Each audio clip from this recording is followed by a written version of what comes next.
The river roared like a beast unchained, its muddy waters thrashing against the banks of Willow Creek, a quiet rural town in southern Georgia where cotton fields stretched wide and secrets festered like sores.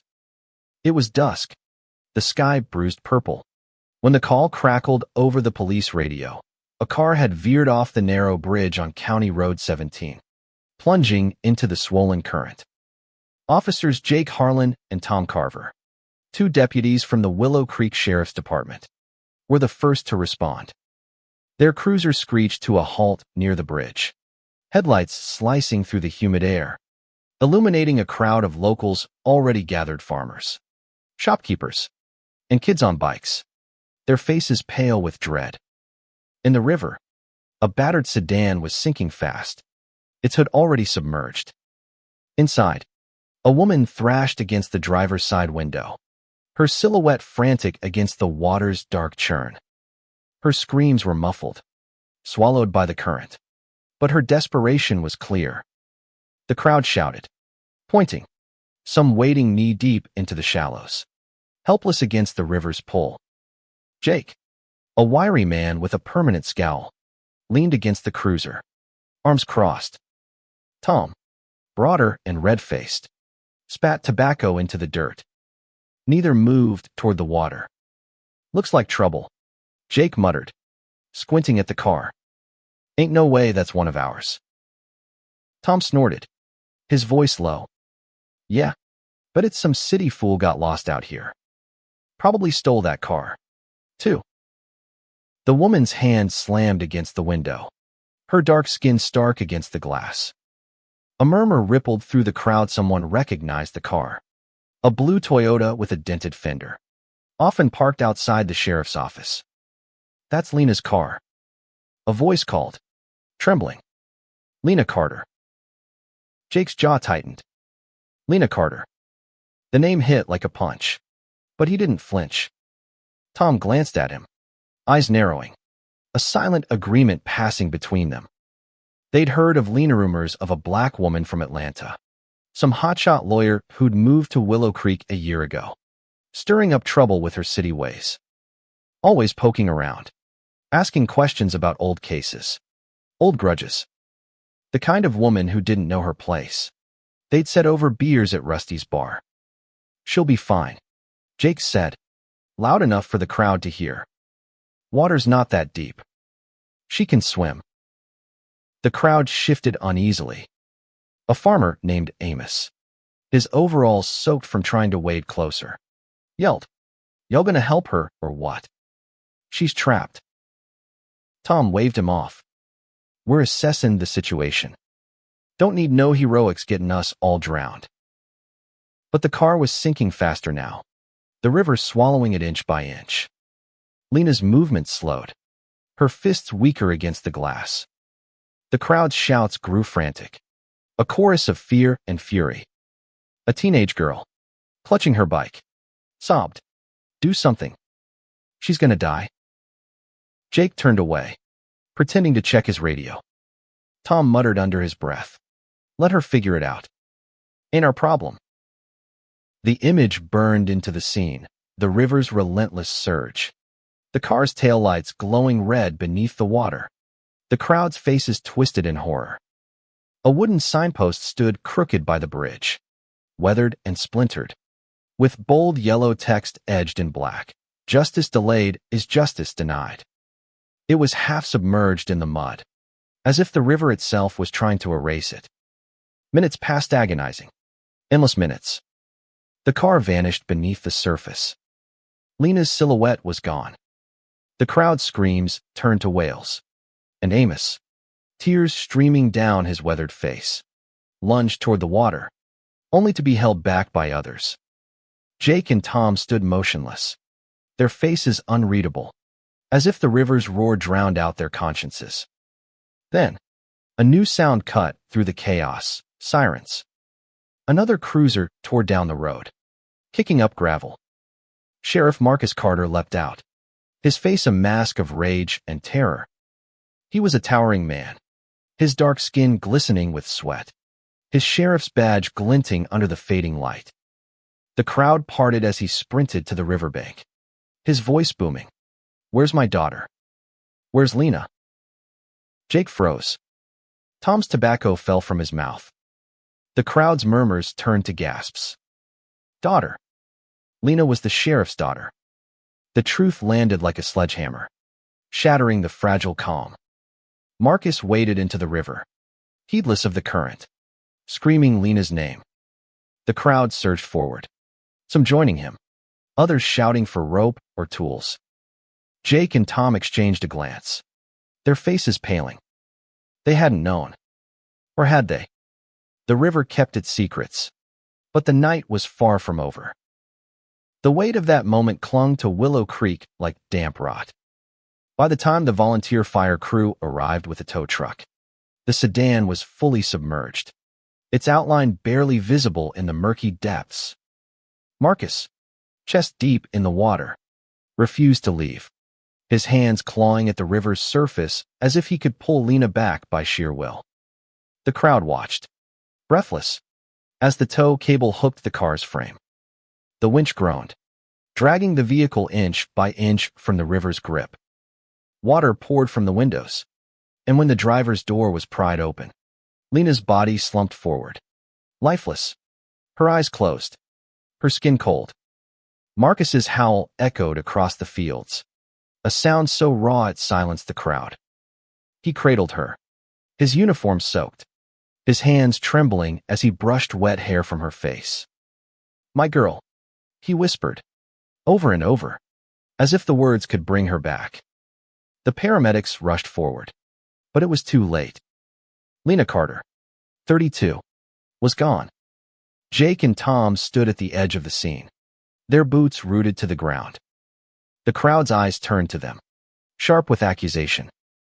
Amos, his voice hoarse, pointed a trembling finger. "Y'all just stood there. You let her drown." Jake's mouth opened, but no words came. Tom muttered, "We didn't know it was her. We thought." "Thought what?" A woman snapped, her voice cutting like a blade. It was Sadie, the local diner owner, her apron still tied from her shift.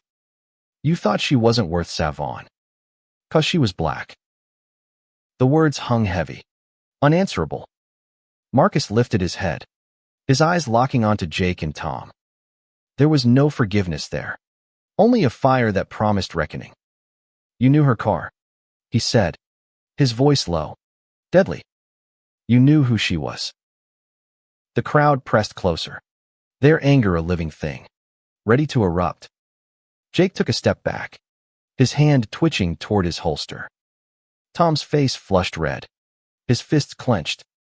The air crackled with tension, the kind that could spark violence in a heartbeat.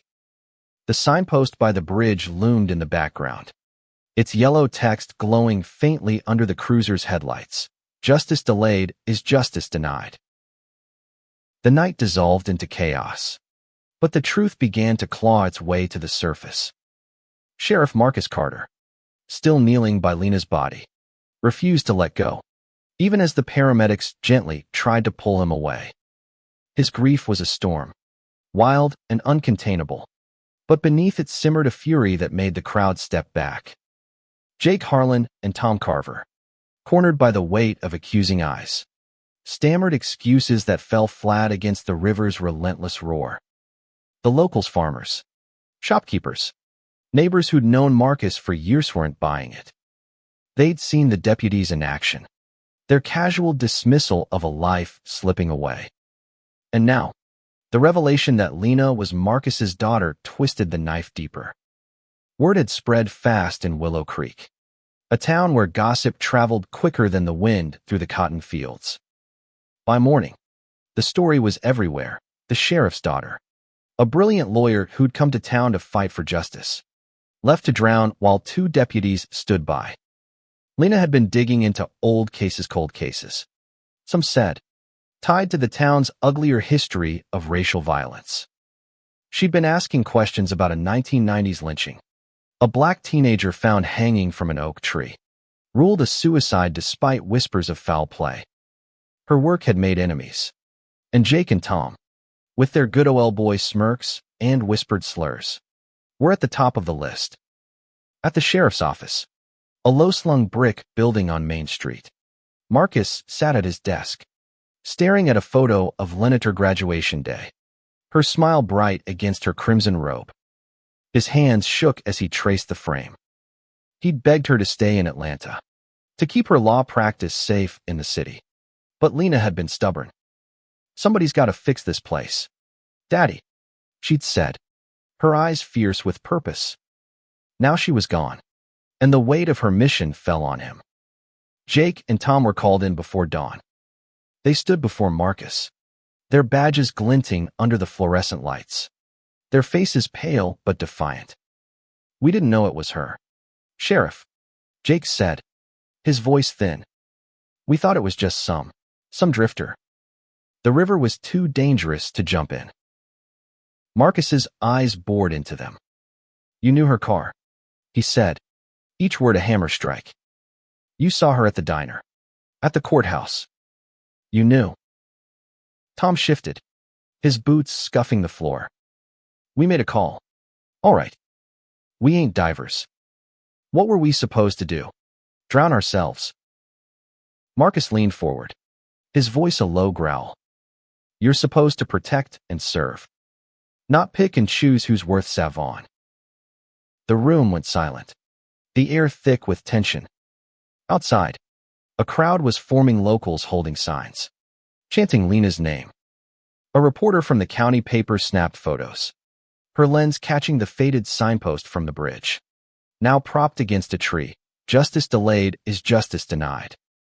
The words seemed to pulse, a warning written in yellow and black, as natural as the mud-stained wood it was scrawled on. By noon, the state police had been called in. Marcus, recusing himself to avoid bias, handed the case to Captain Elena Ruiz, a no-nonsense investigator from Savannah with a reputation for cutting through small-town corruption. She arrived with a team, their vans kicking up dust on Main Street. Ruiz interviewed witnesses first Amos, Sadie, the teenage girl with the bicall, painting a damning picture of Jake and Tom's inaction. The crowd's statements were consistent. The deputies had stood by, made callous remarks, and let Lena drown. But Jake and Tom weren't going down quietly. In their official statements, they doubled down, claiming they'd followed protocol, that the river was too treacherous, that they'd called for backup. We didn't know it was Lena, Jake insisted, his eyes darting to Ruiz. How could we? It was dark. The car was half underwater. Ruiz's gaze was steel. You recognized her car. Witnesses heard you talking about her, saying she stole it. Care to explain? Jake's mouth twitched, but he stayed silent. Tom, sweating, muttered, just talk. Didn't mean nothing. The truth was unraveling, thread by thread. Lena's work had made her a target. She'd been investigating Jake and Tom's connections to a local land developer, a man tied to those old, ugly cases she'd been digging into.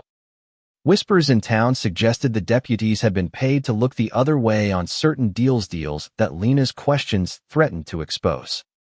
Had they known it was her in that car? Had they let her drown to silence her? As Ruiz dug deeper, she uncovered dashcam footage from the cruiser. It was grainy, but damning. Jake's voice, clear as day, let her figure it out. Ain't our problem. Tom's laugh followed, cold and cruel. The footage spread like wildfire, shared on social media by locals, fueling outrage across the county. By evening, the crowd outside the sheriff's office had doubled, their chants now a demand, justice for Lena. Marcus watched from his office window, his heart a tangle of grief and resolve. Lena had been his light, his fighter, and now she was a martyr. He wouldn't let her death be in vain. But Jake and Tom, backed by their union lawyer, were already spinning a defense, claiming they were victims of a witch hunt, that the town was turning on them for doing their jobs. The battle lines were drawn, and Willow Creek was a powder keg, ready to explode. The air in Willow Creek crackled with rage. as if the town itself was holding its breath, waiting for a spark to ignite it. By the third day, Main Street was a battleground of voiceless protesters chanting Lena's name, their signs held high, while a smaller group, loyal to Jake and Tom, shouted back, claiming the deputies were set up. The sheriff's office was a fortress under siege, its windows reflecting the flickering light of candles at Lena's makeshift memorial. Flowers, photos, and handwritten notes piled up, a testament to the woman who dared to challenge the town's buried sins. Captain Elena Ruiz worked relentlessly, her team sifting through evidence like archaeologists unearthing a long-buried crime. The dashcam footage had been a bombshell, but it wasn't enough for charges yet. Ruiz needed motive. Something to prove Jake and Tom's inaction was deliberate, rooted in prejudice or worse, a cover-up. She interviewed Lena's colleagues from the legal aid office, a small storefront where Lena had worked pro bono, helping farmers fight shady land deals. They painted a picture of a woman fearless but cautious, aware she was rattling cages. She knew she was being watched. One colleague said, her voice shaking. She'd gotten threats, anonymous calls, notes left on her car. Ruiz found one such note in Lena's files. Crumpled but legible, "Stop digging, or you'll regret it." The handwriting was sloppy, untraceable, but it pointed to a truth Lena's work had threatened powerful people. The land developer, a man named Roy Haskell, owned half the county's farmland and had ties to the sheriff's department going back decades. Jake and Tom had been seen at his sprawling estate, drinking on his porch like old friends. Lena's latest case was a lawsuit against Haskell, alleging he'd swindled black farmers out of their land with forged deeds. Had the deputies known it was her in that car? Had they let her drown to protect Haskell's secrets? The confrontation came at a town hall meeting, held in the high school gym to accommodate the swelling crowd. Marcus sat in the front row, his face carved from stone, while Jake and Tom, suspended but not yet charged, stood at the back, their lawyer whispering in their ears. Ruiz took the podium, her voice steady but sharp. "We have evidence suggesting officers Harlan and Carver knowingly neglected their duty," she said, holding up a still from the dashcam. The crowd gasped as Jake's words flashed on a screen. Let her figure it out. The signpost from the bridge appeared in the image, its yellow text stark: "Justice delayed is justice denied." Jake surged forward, his face red. "That's out of context," he shouted. "We didn't know it was her. We followed protocol." Tom nodded, his eyes darting to the crowd, seeking allies. But the room erupted, boos and shouts drowning them out. Sadie, the diner owner, stood up, her voice trembling with fury. "You knew her car. You laughed while she drowned. You're liars." The gym became a powder keg. A man in a trucker hat lunged at Jake, only to be restrained by deputies. Marcus rose, his presence silencing the room. "My daughter deserved better," he said, his voice breaking but resolute. "She fought for this town, for all of you. And you," he pointed at Jake and Tom, "you let her die?" The crowd roared, some in support, others in defense of the deputies. Fists clenched, voices clashed, and for a moment, it seemed the gym would descend into chaos. Ruiz called for order, but the divide was clear. Willow Creek was split, old wounds of race and power torn open. Outside, the memorial grew, the signpost now a rallying point, its words a haunting refrain. Ruiz's investigation gained traction. She subpoenaed phone records, revealing texts between Jake and Haskell the night of the crash. Problem handled. Jake had written. Haskell's reply: "Good. Keep it quiet." The messages were cryptic but damning, suggesting the deputies had known Lena was in the car and why. Ruiz also found a witness, a fisherman who'd seen the crash from a distance. He swore the car hadn't veered off the bridge on its own. There'd been another vehicle, a dark truck, that sped away after nudging Lena's car into the river. The fisherman's description matched a truck registered to Haskell's company. The evidence was mounting. But Jake and Tom's lawyer was slick, spinning a narrative of overzealous prosecution and racial bias against white officers. The claim inflamed their supporters, who rallied outside the sheriff's office, waving signs that read, "Back the Blue." Tensions soared, and Willow Creek felt like a town on the edge of a civil war. Marcus, grappling with his grief, met with Ruiz in private.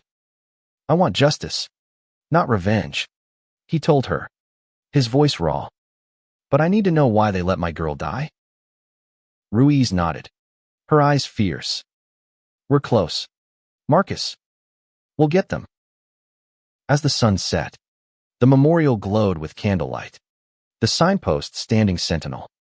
The town was a tinderbox, and the truth was the match.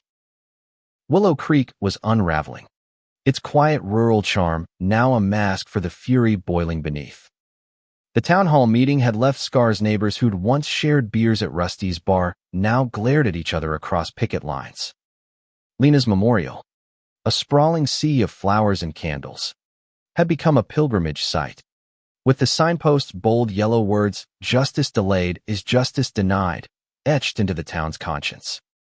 The image of that sign, half buried in river mud, was now plastered across news outlets, a symbol of the fight tearing Willow Creek apart. Captain Elena Ruiz pressed forward, her investigation a relentless march toward truth. The text messages between Jake Harlan and Roy Haskell were the key, but they weren't enough for a murder charge not yet. Ruiz needed concrete evidence tying the deputies to a deliberate act, something to prove they'd let Lena drown with intent. The fisherman's account of the dark truck was a breakthrough, but the vehicle had vanished, likely hidden in one of Haskell's sprawling barns. Ruiz's team scoured his properties, but Haskell was a step ahead, his wealth and connections a shield against scrutiny. Meanwhile, Jake and Tom leaned into their defense, their lawyer painting them as victims of a woke mob. At a press conference outside the sheriff's office, Jake spoke to a cluster of microphones, his voice steady but his eyes nervous. "We're good cops," he said. "We made a tough call in a dangerous situation. This town's turned in on us cause of lies." Tom nodded, adding, "We didn't know it was Lena. We'd never let the sheriff's daughter die." The crowd jeered, their anger a living thing. A bottle sailed through the air, shattering at Jake's feet. Deputies rushed to form a barrier, but the tension was electric, ready to spark. Marcus watched from a distance, his hands clenched, fighting the urge to charge at the men who'd failed his daughter. He'd promised Lena's mother, long gone herself, that he'd raise their girl to be strong, to fight for what was right. Now, he felt he'd failed her twice, once by not protecting her, and again by letting her killers stand free. Ruiz called Marcus to a meeting at the legal aid office, where Lena's desk still sat, cluttered with case files and sticky notes. "We're close," Ruiz said, spreading out photos and documents. "The truck's a match to Haskell's fleet, and we've got a partial plate from a traffic cam. But we need more, something to link Jake and Tom directly to Haskell's orders." Marcus stared at Lena's handwriting on a file, her neat script outlining Haskell's land deals. She was so close, he whispered. She was going to expose him. Ruiz nodded. And they knew it. That's why they let her drown. The turning point came unexpectedly. Sadie, the diner owner, came forward with a recording. She'd overheard Jake and Tom at her counter a week before the crash, talking about taking care of Lena's snooping. Sadie had recorded it on her phone, thinking it was just gossip. Now, it was evidence. The audio was grainy, but Jake's voice was unmistakable. "Haskell says she's getting too close. Gotta make it look like an accident." Tom's reply was chilling. "River's high this time of year. Easy enough." Ruiz's eyes lit up as she listened. "This is it," she said. "Conspiracy to commit murder." The arrest came at dawn. State police swarmed Jake's trailer and Tom's farmhouse, cuffing them as their families watched. Stunned, the news hit Willow Creek like a thunderclap. Protesters cheered, but the deputies' supporters cried foul, claiming the arrests were political. Haskell, sensing the noose tightening, fled town, his private jet spotted leaving a nearby airstrip. Ruiz issued a warrant, but he was already gone, likely hiding in one of his coastal properties. The preliminary hearing was set for the county courthouse, a squat building with peeling paint and a history of quiet corruption. The town turned out in droves, spilling onto the lawn, where Lena's memorial had spread. The signpost stood among the flowers, its yellow text a beacon. Justice delayed is justice denied. Inside, Jake and Tom sat stone-faced, their lawyer arguing for bail, claiming the evidence was circumstantial. But the judge, a grizzled veteran named Clara Holt, wasn't swayed. She'd known Marcus for years and had seen Lena grow up. Bail denied, she said, her gavel a gunshot. The crowd outside erupted, some cheering, others cursing. Marcus sat in the back, his eyes on the defendants. He wanted to believe justice was coming, but the wound of Lena's loss was too raw. As he left the courthouse, a reporter shoved a microphone in his face. "Sheriff, do you think this will heal Willow Creek?" He paused, the weight of the question crushing. "Nothing heals this," he said, "but it's a start." The town was fracturing, but the truth was breaking through, sharp and unyielding, like the river that had taken Lena. The courthouse lawn in Willow Creek became a battleground of ideals, where grief and rage collided like storm fronts. Lena's memorial had grown into a shrine, candles flickering in the dusk, their light dancing on the signpost's bold yellow words, "Justice delayed is justice denied." The arrests of Jake Harlan and Tom Carver had split the town further, with half cheering the charges and half decrying them as a lynching of good men. Fights broke out at Rusty's bar, and the local paper ran op-eds that read like declarations of war. Willow Creek, once a sleepy haven of cotton fields and Sunday barbecues, was now a mirror reflecting America's deepest divides. Captain Elena Ruiz pushed forward, her investigation a blade cutting through the town's lies. The audio from Sadie's diner was the cornerstone of the case, but she needed more to seal a conviction. She tracked down the dark truck, found abandoned in a barn on one of Roy Haskell's properties. Forensics confirmed paint from Lena's car on its bumper, and tire tracks matched the bridge where she'd gone over. The fisherman's story held up Lena's crash wasn't an accident. Someone had forced her off the road, and Jake and Tom's inaction was the final nail.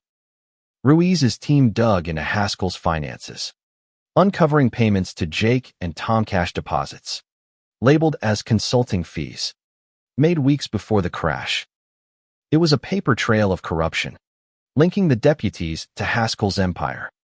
But Haskell himself remained a ghost, his whereabouts unknown. Rumors swirled that he'd fled to Mexico, his wealth buying him a temporary shield. Ruiz wasn't deterred. She issued an international warrant, vowing to drag him back to face justice. The trial began in a blaze of media attention, with news vans clogging Main Street and reporters camping outside the courthouse. Jake and Tom sat at the defense table, their faces haggard, their lawyers spinning a tale of tragic mistakes and rushed judgments.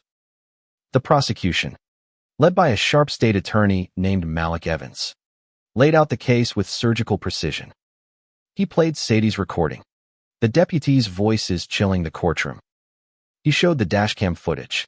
Jake's callous words let her figure it out, echoing like a death knell. He presented the truck's forensics, the payments, the threats Lena had received.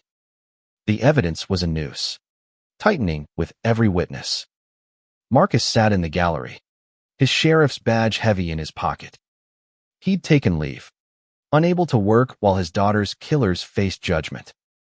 Each day, he relived the night at the river, the image of Lena's lifeless body searing his soul. He wanted to believe in the system, but doubt not at him. Willow Creek's history was littered with cases where justice slipped away, where power and prejudice prevailed. Would Lena's case be different? The defense fought dirty, painting Lena as a troublemaker, a city lawyer stirring up racial nonsense to divide the town. They called character witnesses old friends of Jake and Tom, farmers who swore the deputies were stand-up guys. But the tide was turning. Amos, the farmer who tried to save Lena, took the stand, his voice steady. They didn't move, he said, staring at the deputies. They watched her drown and didn't lift a finger. I heard him laugh. Sadie's testimony was a gut punch. She recounted the diner conversation, her hands trembling as she described Lena's courage, her fight for the town's forgotten. She was one of us, Sadie said, tears falling. And they let her die 'cause she was black. The courtroom buzzed, the crowd outside roaring as snippets of testimony leaked. The signpost, now a fixture at the memorial, stood as a silent witness, its yellow text glowing under news cameras. Justice delayed is justice denied. Jake and Tom's composure cracked. Tom wiped sweat from his brow, his eyes darting to the exit. Jake's jaw clenched, his defiance crumbling under the weight of the evidence. Then came the bombshell. A surprise witness, a former deputy named Caleb, came forward. He'd left the department years ago, haunted by its good old boy culture. He testified that Jake and Tom had bragged about teaching Lena a lesson days before the crash. Caleb's voice shook as he recounted their words. Haskell's got our back. She won't be a problem much longer. The courtroom gasped, and Marcus gripped the bench, his knuckles white. The prosecution rested, and the defense faltered, their arguments unraveling like cheap thread. The town held its breath, waiting for the verdict that could either heal or destroy Willow Creek. The trial stretched into weeks, each day a crucible for Willow Creek's soul. The courthouse, once a sleepy hub for traffic tickets and land disputes, was now a stage for a reckoning. Outside, Lena's memorial swelled, a testament to her legacy, with the signpost's yellow words, "Justice delayed is justice denied," a rallying cry etched into the town's heart. Protesters and counter-protesters clashed daily, their shouts mingling with the hum of news helicopters overhead. Willow Creek was no longer just a dot on Georgia's map. It was a flashpoint, a mirror of a nation grappling with its demons. Inside the courtroom, the defense scrambled to salvage Jake and Tom's case. Their lawyer, a slick Atlanta attorney named Greg Vance, leaned hard on technicalities, arguing the evidence was circumstantial and the deputy's inaction was a tragic error, not a crime. He painted Lena as an agitator, her lawsuits against Roy Haskell divisive and anti-community. But the tactic backfired. The jury, farmers, teachers, and shopkeepers, a mix of black and white faces, shifted uncomfortably, their eyes on Marcus, who sat stoic in the gallery, his grief a silent accusation. The prosecution's closing argument was a masterstroke. Malik Evans stood before the jury, his voice steady but searing. Lena Carter was a daughter, a lawyer, a fighter for justice, he said. She came to Willow Creek to right wrongs, to give voice to the voiceless. And for that, she was targeted. Jake Harlan and Tom Carver didn't just fail to act, they chose to let her drown. They knew who she was. They knew what she stood for. And they let hate guide their hands. He played the dashcam footage one last time, Jake's voice chilling the room. Let her figure it out. The jury's faces hardened. Evans pointed to the texts, the payments, the truck's forensics. This wasn't an accident. It was a conspiracy, rooted in prejudice, to silence a woman who dared to challenge the powerful. The defense's closing was weaker, a plea for reason over emotion. Vance argued the deputies were scapegoats, caught in a rushed judgment by a town eager to appease the media. But his words rang hollow. drowned out by the weight of evidence and the town's collective pain.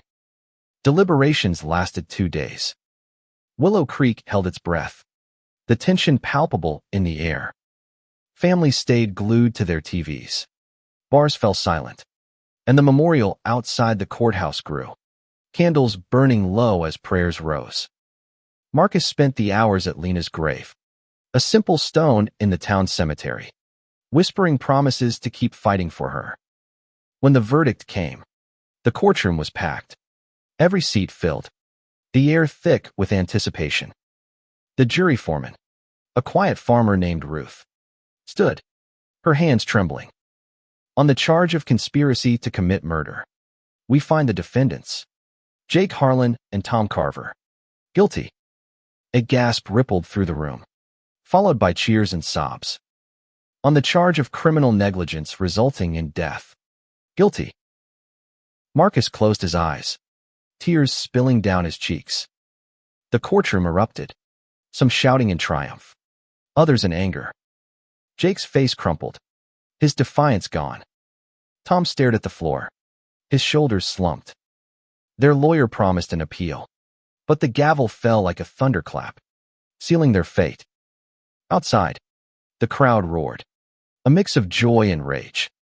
News cameras captured the chaos, the signpost standing proud amid the sea of candles.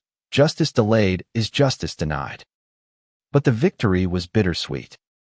Lena was still gone, her laughter silenced, her fight unfinished. Marcus stepped onto the courthouse steps, facing the crowd. "This ain't the end," he said, his voice raw but resolute. "Lena's work lives on. We keep fighting for what's right." The town was still divided, the scars of the trial deep. Jake and Tom's supporters vowed to fight the verdict, while Lena's allies planned to continue her lawsuits against Haskell. Ruiz, relentless, tracked leads on Haskell's whereabouts, determined to bring him to justice. But the verdict had shifted something in Willow Creek. Conversations started in churches, at the diner, in living rooms about the town's past, its prejudices, its buried truths. Marcus returned to the sheriff's office, his badge heavier than ever. He found a note on his desk, in Lena's handwriting, tucked inside a file. "Keep going, Daddy. Truth always wins." He clutched it, vowing to honor her legacy, to make Willow Creek a place she'd be proud of. The river still flowed, its waters calmer now, but its secrets were no longer safe. Lena's death had cracked the town open, and the fight for justice was just beginning. The guilty verdict was a seismic shift in Willow Creek, but it didn't mend the town's fractures, it deepened them. The courthouse lawn, still adorned with Lena's memorial and the signpost's stark warning, "Justice delayed is justice denied," became a daily gathering point. Some came to mourn, others to protest, their voices clashing like thunderheads over the cotton fields. Jake Harlan and Tom Carver were sentenced to 20 years each, their appeals pending. But their convictions sent a message: Willow Creek's old ways were crumbling. Yet, for every step toward justice, there was pushback, whispers of unfair trials and outside agendas, fueling resentment among the deputy's supporters. Sheriff Marcus Carter returned to work, his grief a quiet companion. The sheriff's office felt hollow without Lena's occasional visits, her laughter once a bright spot in the drab halls. He pored over her case files, determined to finish what she'd started. Lena's lawsuits against Roy Haskell had exposed a web of corruption-forged deeds, coerced sales, black farmers stripped of their land while Haskell's empire grew. Marcus vowed to see those cases through, but Haskell remained a phantom, his wealth buying him time and distance. Captain Elena Ruiz's team tracked leads to a coastal villa in Belize, but extradition was a maze, and Haskell's lawyers were sharks. The town itself was a battlefield of change. Sadie's Diner became a hub for Lena's allies, where farmers and shopkeepers planned community meetings to address the town's racial wounds. Amos, the farmer who tried to save Lena, started a fund in her name to help families fight land disputes. But across town, At Rusty's bar, Jake and Tom's supporters gathered, their anger simmering. "This town's gone soft," one growled, slamming his beer. "They're making heroes out of troublemakers." The divide wasn't just racial, it was generational. Economic. A clash of those who wanted change and those who clung to the past. Marcus faced pressure from all sides. The county board, wary of more unrest, urged him to calm things down, hinting at early retirement. But Marcus wasn't done. He hired a new deputy, a young black woman named Tasha, whose sharp eyes and sharper mind reminded him of Lena. Tasha took to the job with fire, patrolling the same roads where Lena had died, her presence a quiet challenge to the old guard. Then came a breakthrough. Ruiz's team, combing through Haskell's financial records, found a hidden account tied to a shell company. It had funded not just Jake and Tom, but a network of local officials who'd turned a blind eye to Haskell's schemes. The evidence was explosive, implicating a county commissioner and a judge, both of whom resigned under pressure. The news rocked Willow Creek, forcing even the skeptics to face the truth. Lena had been right. Her fight wasn't just about one case, it was about dismantling a system that had preyed on the vulnerable for decades. The community meetings gained traction, drawing crowds to the high school gym. Tasha spoke at one, her voice steady. "Lena showed us what courage looks like," she said. "We honor her by keeping the fight alive." The room erupted in applause. But outside, counter-protesters waved signs, "Stop the witch hunt." The signpost from the bridge, now a permanent fixture at the memorial, stood as a quiet rebuke, its yellow text glowing under moonlight. "Justice delayed is justice denied." Marcus found solace in small acts, visiting Lena's grave, mentoring Tasha, supporting the farmers Lena had championed. But the pain was a constant shadow. One night, he sat at his kitchen table, Lena's note in hand. "Keep going, Daddy. Truth always wins." He traced her words, his resolve hardening. He'd lost his daughter, but he wouldn't lose her fight. Ruiz called with news. Haskell had been spotted in Miami, his jet grounded by a federal warrant. "We're bringing him in," she said, her voice fierce. Marcus nodded, a flicker of hope breaking through his grief. If Haskell faced justice, Lena's death might mean something bigger, a spark to change not just Willow Creek, but every town like it. The river flowed on, its waters carrying the weight of the past, but also the promise of a reckoning. Marcus stood by the bridge one evening, the signpost's words etched into his heart. Lena's legacy was alive, and he'd carry it forward, no matter the cost. Willow Creek woke to a new dawn, but the scars of Lena's death lingered like frost on the cotton fields. The memorial by the courthouse remained a beacon, its candles burning low. The signpost's yellow words, "Justice delayed is justice denied," a quiet vow that the fight wasn't over. Sheriff Marcus Carter stood taller now, his grief tempered by purpose. Lena's legacy was a fire in his chest, driving him to rebuild a town fractured by truth but hungry for change. Roy Haskell's arrest in Miami was a thunderclap. Federal agents stormed his beachfront hideout, dragging him back to Georgia in cuffs. The news spread like wildfire, igniting cheers at Sadie's diner and tense silence at Rusty's bar. Haskell's trial loomed, promising to unravel the full scope of his corrupt Iona web that had ensnared Jake Harlan, Tom Carver, and half the county's power structure. Captain Elena Ruiz, relentless as ever, worked with prosecutors to ensure Haskell faced charges not just for conspiracy, but for racketeering and fraud. Lena's lawsuits, now carried forward by her colleagues, were the blueprint, exposing how Haskell had stolen land from black farmers for decades. Marcus threw himself into the community, channeling Lena's spirit. He spoke at town meetings, his voice steady but raw, urging Willow Creek to confront its past. "My daughter died for the truth," he said at one packed gathering in the high school gym. "We owe her a town that's better than this." The crowd, black and white, Young and old listened, some nodding, others wrestling with their own biases. Tasha, the new deputy, stood by his side, her presence a reminder that change was possible, one step at a time.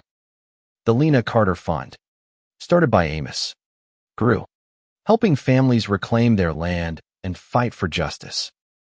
Sadie turned her diner into a meeting place for activists, its walls lined with photos of Lena, her smile a call to action. Even some of Jake and Tom's supporters began to waver, their loyalty shaken by the mounting evidence of corruption. The town wasn't healed, but it was waking up, its people forced to reckon with the cost of silence. Haskell's trial was a spectacle, broadcast across the state. He sat defiant, his tailored suit a stark contrast to the farmers who testified against him, their weathered hands clutching deeds he'd forged. The prosecution leaned on Lena's work, her meticulous files painting a damning picture. When the guilty verdict came, conspiracy, racketeering, fraud, the courtroom cheered, and Marcus, watching from the gallery, felt a weight lift, if only slightly. Haskell was sentenced to 30 years, his empire in ruins. But the victory wasn't the end. Willow Creek still grappled with its divides. Marcus and Tasha patrolled together, their cruiser a symbol of a new era. Though threats still came, anonymous notes, slashed tires. They pressed on, supported by a growing coalition of locals who wanted a town where justice wasn't just a word. The memorial remained, tended by volunteers, the signpost a permanent fixture, its message enduring: justice delayed is justice denied. One spring morning, Marcus stood by the river where Lena had died, the water now calm, reflecting a sky streaked with pink. He held her note, the one she'd left on his desk. Keep going, Daddy. Truth always wins. He smiled, tears falling, and whispered, I'm trying, baby girl. The town was changing slowly, messily, but undeniably. New voices rose at community meetings, young people inspired by Lena's courage. Schools taught her story, and farmers won back their land, one lawsuit at a time. Marcus retired a year later, passing the sheriff's badge to Tasha. She took it with pride, vowing to honor Lena's legacy. He stayed in Willow Creek, mentoring kids, supporting the fund, and visiting the memorial, where the signpost stood as a testament to his daughter's fight. The river flowed on, its secrets laid bare, its waters carrying hope instead of sorrow. Willow Creek wasn't perfect, but it was trying. Lena's death had broken it open, and from that pain came a chance to rebuild a town where justice wasn't delayed, where truth could win. Marcus looked to the horizon, feeling Lena's presence in the breeze, and knew her light would guide them forward.